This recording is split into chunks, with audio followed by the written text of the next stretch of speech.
All right, here we are with Willie. We're about to put his transitional leash on. So I just want to go over it because you'll have a leash, a transitional leash, and you'll have to know how to use it. This is just a poop bag. I just like to tie it on so that I always have one. You definitely do not have to have a poop bag tied on your leash, but right next to it there is a long black piece that connects to the handle for holding on. When I put this on, I like to take the loop, feed the black piece through so that it's in a slip lead, and then I put it on my wrist. And then I tighten it up. And if I get this little piece over that black piece, it just stays there. So then I can hold onto the leash with my fingertips.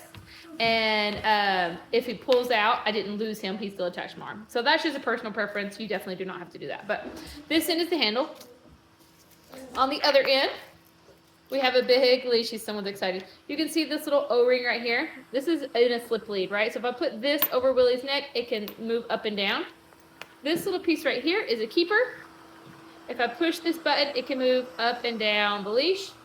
It lets the slip lead get as big as it is, right? So if the keeper's way up here, it can get this big, but it can never get any looser than that. This little black piece down here, this is a safety. This just connects to his collar.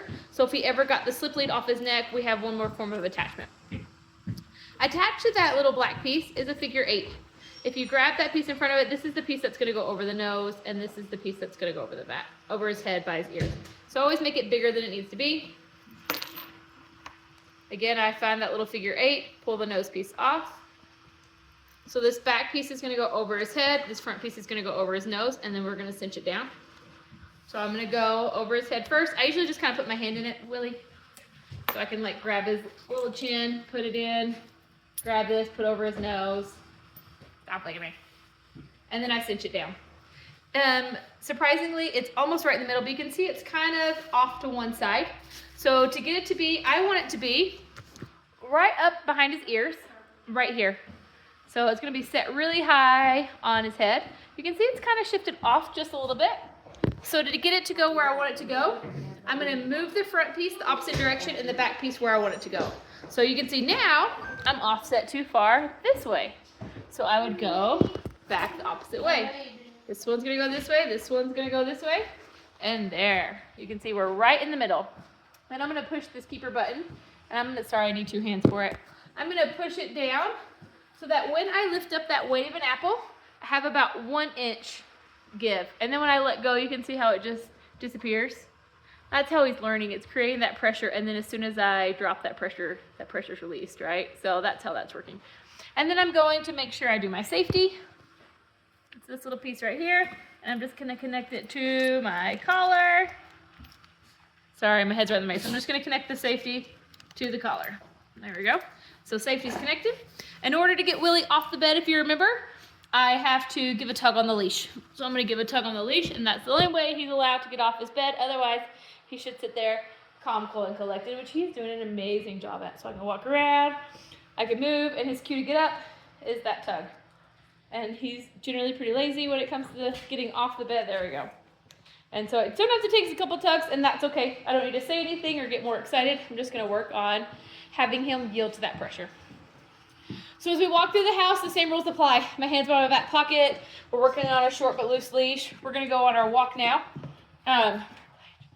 We would normally go from bed to reflection, but I actually only put him on his bed after free play so I can make that video for you. And now we're going to go to our walk. So we had free play. So we still did free play, training walk, and we'll go to the bed. Again, the bed just now was just for this video. So we're going to walk through the door. Boom, will you come hold this camera for me? You've got to hold it backwards like this because I started it backwards. So you can just watch on this side to make sure you can see good. All right, so and I'm just going to switch sides. Before I ever go out the door, Willie has to put his thumb down. He's too close to it because I was passing the camera off, so I'm just going to turn him around. There we go. Pretend like I came up to the door. I'm going to lift up. I'm going to do the reset, right? I'm going to lift up that weight of an apple. So right here, I'm just lifting up and I'm just holding. I'm going to put my leash on the way I like to wear it, how I sing. I like for it to go over my wrist. So I'm just going to adjust that while I'm waiting for him to put his thumb down. So again, I'm just lifting up the weight of an apple. This is that reset, one of my 5 tools. I have zigzags, roll back, direction change, flick, and did I say reset? Reset, roll back, direction change, zigzag, and flick. Reset, roll back, direction change, zigzag, and flick. There you go. Those are all 5. So this is our reset. Again, I'm lifting up and just holding the weight of an apple.